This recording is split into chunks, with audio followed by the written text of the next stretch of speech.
नमस्कार विद्यार्थी मित्रांनो. मागील तासात आपण आपल्या OCM या विषयातील 5व्या प्रकरणाचा अभ्यास केला. आज आपण आपल्या पुढच्या प्रकरणाला म्हणजे 6व्या प्रकरणाला सुरुवात करणार आहोत. आपल्या 6व्या प्रकरणाचं नाव आहे व्यवसायाची सामाजिक जबाबदारी.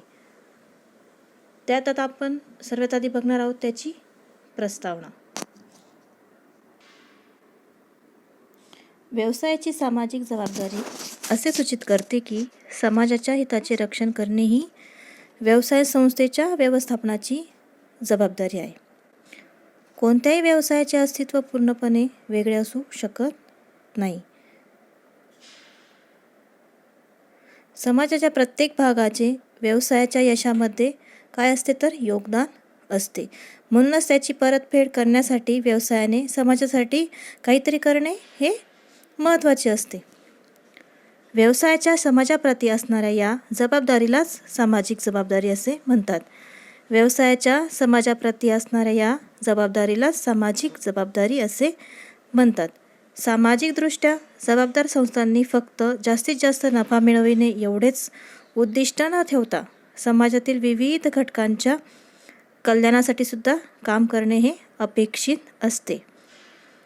प्रत्येक व्यवसाय संघटना परस्परांशी सुसंवाद साधून किंवा चर्चा करूनच पर्यावरणामध्ये कार्य करीत असतात. कोणतीही संस्था पर्यावरणाशिवाय टिकून राहू शकते का तर नाही. पर्यावरणाशिवाय ती टिकून राहू शकत नाही. त्यासाठी आवश्यक असणारे मनुष्यबळ, यंत्रसामुग्री, साहित्य इत्यादी समाजामधून मिळवितात. कच्च्या मालाचे पक्क्या मालात रूपांतर केल्यानंतर समाजाच्या विविध भागांमध्ये विभागणी करणे हा सुद्धा पर्यावरणाचाच एक महत्त्वाचा घटक आहे.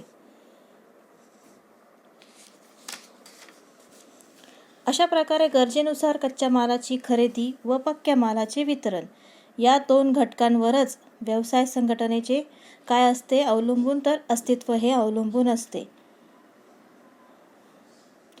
पुढे बघणार आहोत आपण सामाजिक जबाबदारीची संकल्पना म्हणजे तिचाच अर्थ. व्यवसायाची सामाजिक जबाबदारी ही समाजाच्या मूल्याबाबत निर्णय घेण्यासाठी आणि उद्दिष्टांची पूर्तता करण्याबाबत अपेक्षित कृती करण्याशी संबंधित अशी संकल्पना आहे. म्हणून व्यवसायाची सर्व कार्य अशा समाजाच्या कोणत्याही घटकाला नुकसानकारक न ठेवता सर्व समाजाच्या हिताचे संरक्षण करण्यासाठी योगदान देणारी असावीत. विविध शास्त्रज्ञांनी सामाजिक जबाबदारीची व्याख्या केलेली आहेत. सर्वात आधी आपण बघणार आहोत हॉवर्ड डी बोवेन यांनी केलेली सामाजिक जबाबदारीची व्याख्या. ते असं म्हणतात, सामाजिक जबाबदारीचे निर्णय घेणाऱ्या अशा धोरणांचा पाठपुरावा करावा किंवा अशा कार्यप्रणालीचे अनुकरण करावे जी आपल्या समाजाच्या उद्दिष्टांची व मूल्यांची जोपासना करते. हॉवर्ड डी बोवेन काय म्हणतात, सामाजिक जबाबदारीने निर्णय घेणाऱ्या अशा धोरणांचा पाठपुरावा करावा किंवा अशा कार्यप्रणालीचे अनुकरण करावे जी आपल्या समाजाच्या उद्दिष्टांची व मूल्यांची काय करत असते तर जोपासना करत असते. दुसरी व्याख्या केलेली आहे कॅथ डेव्हिस यांनी.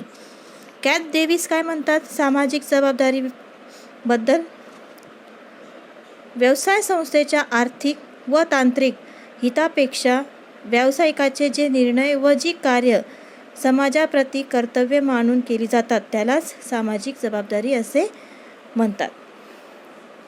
कॅथ डेव्हिस काय म्हणतात, व्यवसाय संस्थेच्या आर्थिक व तांत्रिक हितापेक्षा व्यावसायिकांचे जे निर्णय व जी कार्य समाजाप्रती कर्तव्य मानून केली जातात त्यालाच सामाजिक जबाबदारी असे म्हणतात. सामाजिक जबाबदारी ही संकल्पना भारतामध्ये प्राचीन काळापासून अनुसरली जाते.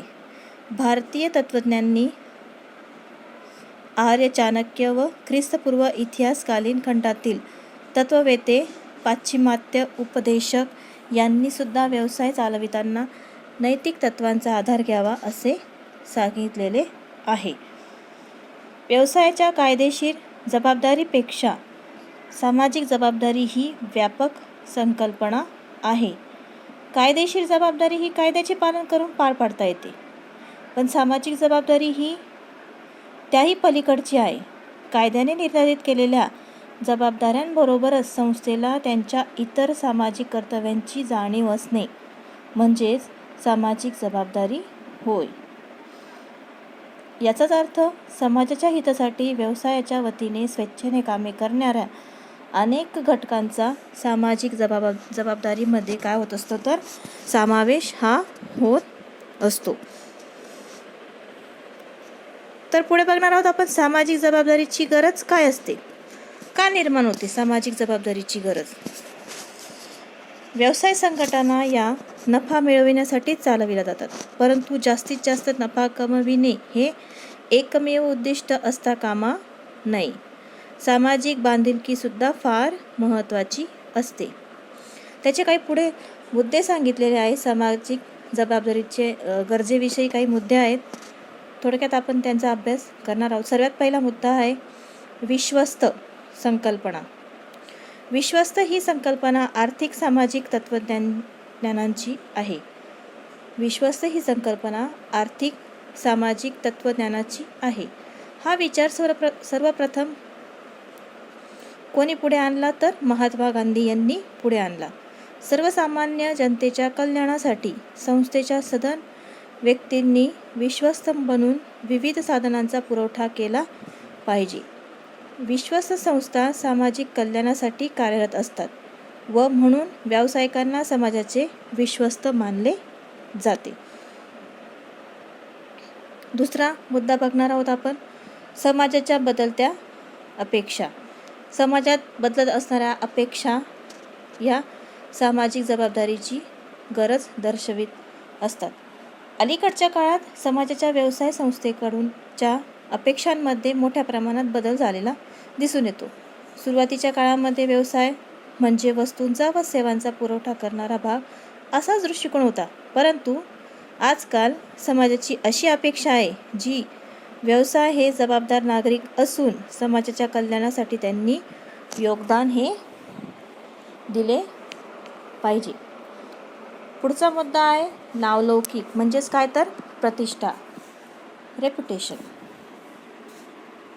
व्यावसायिकांकडून आपल्या व्यवसायाची प्रतिमा निर्माण व बळकट करण्यासाठी प्रचंड प्रमाणावर खर्च केला जातो.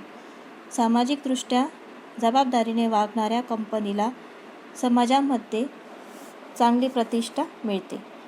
याचा परिणाम म्हणजे विक्रीत व नफ्यात वाढ होते. प्रतिभावात लोक आकर्षित होतात आणि व्यवसायाचा शाश्वत विकास होतो. पुढचा मुद्दा आहे पर्यावरणाचे संरक्षण. व्यवसाय संघटनेने देशाच्या नैसर्गिक साधनसंपत्तीचा योग्य वापर केला पाहिजे. त्यांनी पर्यावरणाची हानी देखील टाळली पाहिजे.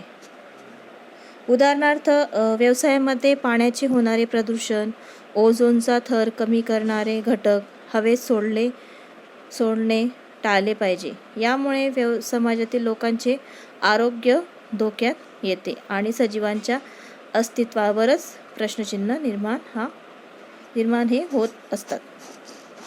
पुढचा 5वा पॉईंट आहे संसाधनांचा पर्याप्त वापर. आधुनिक व्यवसायाच्या व्यवस्थेमध्ये मोठ्या प्रमाणावर संसाधने उपलब्ध आहेत.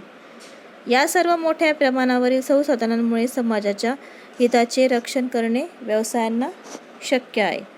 अशा साधनसंपत्तीचा अपव्यय टाळला पाहिजे.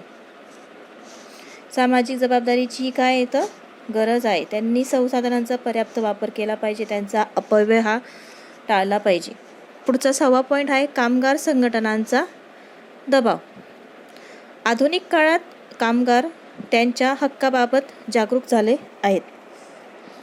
कामगार संघटनांची झपाट्याने वाढ होत आहे आणि व्यावसायिक पर्यावरणामध्ये ते महत्त्वाची भूमिका बजावत आहेत. कामगारांची अशी अपेक्षा असते की व्यवस्थापनाने त्यांना योग्य पगार, बोनस व इतर सवलती या दिल्या पाहिजे. यातून होणारा संघर्ष टाळण्यासाठी व्यवस्थापनाने आपली जबाबदारी ओळखून त्यानुसार कृती केली पाहिजे.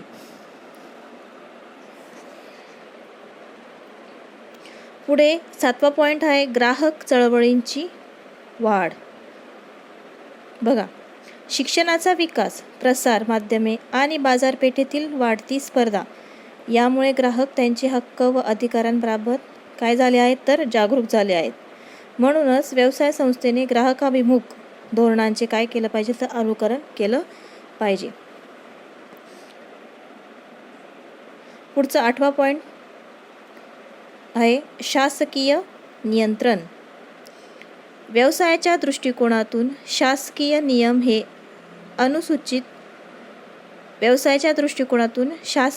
हे अनुचित असतात, कारण त्यामुळे व्यवसायाच्या स्वातंत्र्यावर मर्यादा येते. शासनाने अनेक कायदे लागू केलेले आहेत. यामुळे व्यवसायावर नैतिक दबावाबरोबरच कायदेशीर दबाव येतो. पुढचा 9वा पॉईंट आहे दीर्घकालीन स्वहित. ज्या संस्थेचा सर्वोच्च उद्देश हा समाजाची सेवा करणे हा असतो, तीच संस्था दीर्घकालीन जास्तीत जास्त नफा मिळवून संस्थेची चांगली प्रतिमासुद्धा निर्माण करू शकते. म्हणजे बघा, फक्त नफा हा उद्देश ठेवला तर अशी प्रतिमा निर्माण होणे कठीण असते. निर्माण होत नाही असं नाही, पण थोडा कालावधी लागतो. पण नफा मिळवण्याबरोबरच सेवा देखील प्रदान करणे ही जर अपेक्षा ठेवून प्रत्येक संस्थेने कार्य केले तर ती चांगली तिची प्रतिमा ती बाजारात व्यवस्थित अशी चांगली निर्माण करू शकते. कामगार, ग्राहक, भागधारक आणि शासकीय अधिकारी या सर्व सदस्यांना जेव्हा असे वाटते की व्यवसाय संस्था त्यांच्या हितरक्षणासाठी काम करीत आहे, तेव्हा ते व्यवसाय संस्थेला सहकार्य करण्याचे बंद करतील. म्हणजे त्यांना समाधान मिळणार नाही थोडक्यात. म्हणूनच सर्वांच्या दीर्घकालीन स्वार्थासाठी का होईना संस्थेने सामाजिक जबाबदारीचे काय केलं पाहिजे तर पालन हे केलं पाहिजे. पुढचा 10वा पॉईंट आहे गुंतागुंतीच्या सामाजिक समस्या. व्यवसाय संस्थेने काही सामाजिक समस्या स्वतःहून निर्माण केलेल्या आहेत. उदाहरणार्थ प्रदूषण, कामाच्या ठिकाणची असुरक्षितता, भेदभाव इत्यादी. म्हणून अशा समस्या सोडविणे हे व्यवसायाचे नैतिक कर्तव्य बनते. पुढचा 11वा पॉईंट आहे जागतिकीकरण. आजकाल संपूर्ण जग ही एक बाजारपेठ मानली जाते. जागतिकीकरणामुळे व्यवसायाला अधिक संधी व आव्हानेसुद्धा मिळालेली आहेत.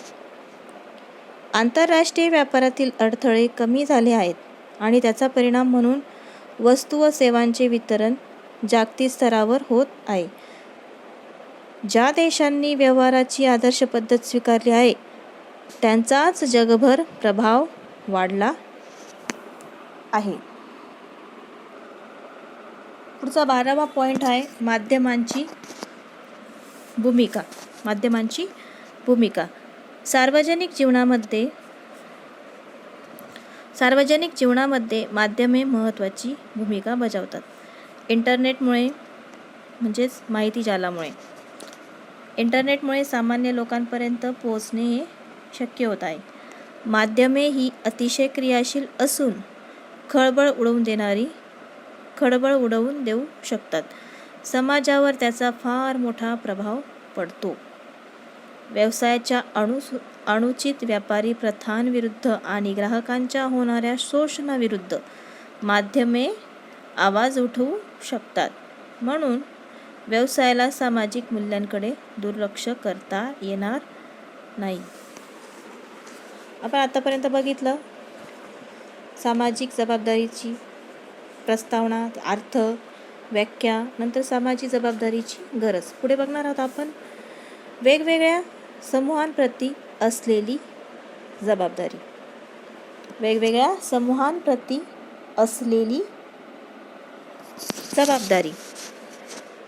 व्यवसाय समाजाशिवाय कोणतेही कार्य करू शकते का? तर नाही. व्यवसाय समाजाशिवाय कोणतेही कार्य करू शकत नाही. आपल्या आदानप्रदानासाठी म्हणजेच कच्च्या व पक्क्या मालासाठी त्याला समाजावर अवलंबून राहावे लागते. गुंतवणूकदार, मालक, कर्मचारी इत्यादी विविध समूहांच्या साहाय्याने व्यवसाय हा चालविला जात असतो.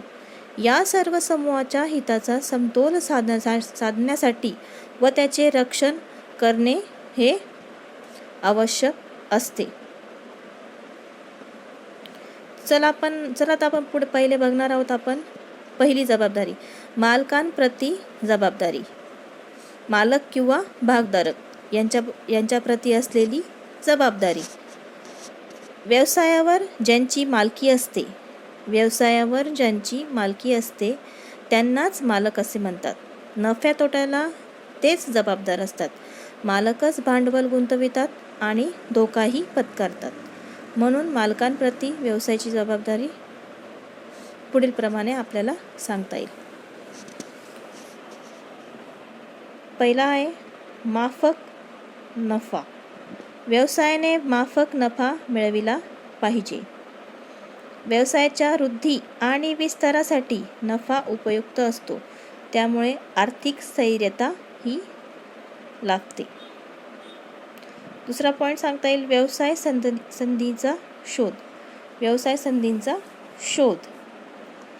व्यवसायासाठी मिळणारी संधी ही व्यवसायाच्या विस्तारासाठी, वाढीसाठी आणि व्यवसायात विविधता आणण्यासाठी उपयुक्त असते.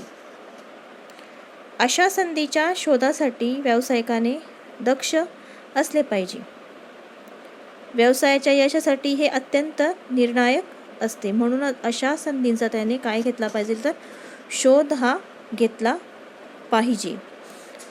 विविध संधींच्या साहाय्याने आपल्या नफ्यात ही वाढ केली पाहिजे मालकाने. तिसरा पॉईंट सांगता येईल भांडवलाचा पर्याप्त वापर. उपलब्ध असलेले भांडवल काळजीपूर्वक व कार्यक्षमपणे वापरले पाहिजे.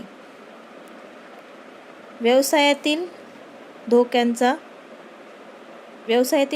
सुद्धा विचार केला पाहिजे. तसेच व्यवस्थापनाने भांडवलाच्या सुरक्षिततेसाठी सुद्धा लक्ष पुरविले पाहिजे. पुढचा पॉईंट सांगता येईल कमीत कमी अपव्यय. म्हणजे कसा अपव्यय टाळता येईल ही काळजी मालकाने घेतली पाहिजे. व्यावसायिक संस्था उपलब्ध संसाधनांचा कमीत कमी अपव्यय करून जास्तीत जास्त नफा मिळवू शकतात. म्हणूनच संस्थांनी वेळ, पैसा व मनुष्यबळ यांचा काय टाळला पाहिजे तर अपव्यय हा टाळला पाहिजे. पुढचा पॉईंट सांगता येईल कार्यक्षम व्यवसाय. व्यवसाय हा कसा कार्यक्षम बनविला पाहिजे. व्यवस्थापनाने उपलब्ध असलेल्या दुर्मिळ संसाधनांचा योग्य वापर करावा. संसाधनांचा कार्यक्षमपणे वापर केल्याने नफ्याच्या प्रमाणामध्ये व उत्पादकतेमध्ये वाढ होते. म्हणूनच व्यवसाय अत्यंत कार्यक्षमपणे चालविला पाहिजे. पुढचा 6वा पॉईंट सांगता येईल भाग बाजारामध्ये योग्य व्यवहार.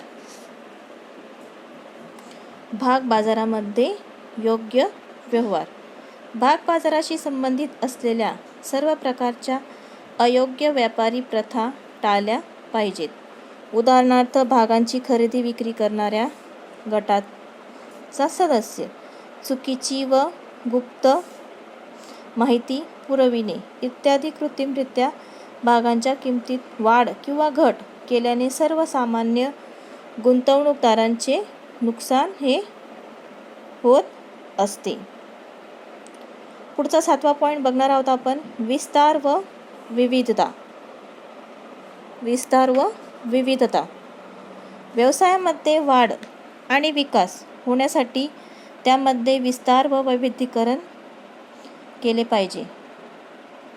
त्यासाठी व्यवसायाने संशोधन आणि विकासात्मक प्रकल्प हाती घेतले पाहिजेत. त्यामुळे काय होतं तर स्पर्धेला सामोरे जाऊ शकता येते. 8वा पॉईंट सांगता येईल ठराविक मुदतीत माहिती. व्यवसायाच्या मालकांना आर्थिक परिस्थितीविषयी संपूर्ण आणि अचूक माहिती दिली पाहिजे. व्यवसायाने अशी माहिती अहवाल, परिपत्रके इत्यादी माध्यमातून उघड केली पाहिजे. पुढचा 9वा पॉईंट सांगता येईल, भागधारकांच्या किंवा मालकांच्या निधीचा प्रभावीपणे वापर. भागधारकांच्या निधीचा वापर जास्तीत जास्त चांगल्या प्रकारे केला पाहिजे. त्यातून अल्प व दीर्घ कालावधीचा परतावा वेळेत दिला पाहिजे. पुढचा शेवटचा पॉईंट सांगता येईल आपल्याला, नावलौकिक निर्माण करणे म्हणजेच प्रतिष्ठा निर्माण करणे. व्यवस्थापनाने व्यवसायाची सामाजिक प्रतिमा चांगली विकसित केली पाहिजे व राखली पाहिजे. चांगला नावलौकिक असलेली कंपनी बाजारपेठेत प्रचंड प्रमाणावर आदर व विश्वास निर्माण करत असते.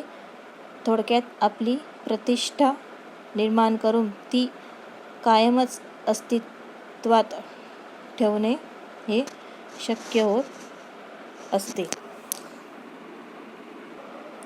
विद्यार्थी मित्रांनो, आज आपण आपल्या 6व्या प्रकरणाला सुरुवात केली. त्यात आपण बघितलं सामाजिक जबाबदारीचा अर्थ, व्याख्या, नंतर सामाजिक जबाबदारीची गरज, नंतर पुढे बघितलं वेगवेगळ्या समूहांप्रती असलेली जबाबदारी. त्याच्यातली पहिला पॉईंट मालकांप्रती असलेली जबाबदारी. थोडक्यात आपण आज यांचा अभ्यास केला. पुढील तासात आपण बघणार आहोत गुंतवणूकदारांप्रती असलेली जबाबदारी, नंतर ग्राहकांप्रती, शासनाप्रती अशा विविध जबाबदारीचा आपण अभ्यास करणार आहोत.